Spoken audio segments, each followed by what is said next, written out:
நான் 40 km/h ஸ்பீடில் east direction போயிட்டுருக்கேன், இல்லைனா வெஸ்ட் டைரெக்ஷன் போயிட்டுருக்கேன் அப்படின்னு ரெப்ரசன்ட் பண்ணுறேன் இல்லையா?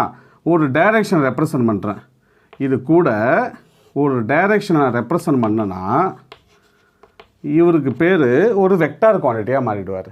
ஏன்னா இது ஒரு மேக்னெட்டியூடுங்களா, ஸோ இது ஒரு டைரெக்ஷனா, அப்படின்னா வெலாசிட்டியை நம்ம என்னன்னு சொல்லுவோம்? ஒரு வெக்டார் குவான்டிட்டி அப்படின்னு சொல்லுவோம். ஓகே, அப்படின்னா வெலாசிட்டியை நான் எப்படி சொல்லலான்னு பாருங்களேன். இது ரெண்டுத்தையும் நான் கம்பைன் பண்ண போகிறேன். வெலாசிட்டியை நான் எப்படி ஒரு சிம்பிளாக சொல்லுவேன்னா, இதை ஸ்பீட் இன்ட்டு டைரக்ஷன் அப்படின்னு நான் சொல்லலாம். ஏன்னா ஸ்பீடு ஒரு ஸ்கேலார் குவான்டிட்டி. அப்படின்னா வெலாசிட்டினா என்ன அர்த்தம் சொல்லுங்கள்? Speed into direction.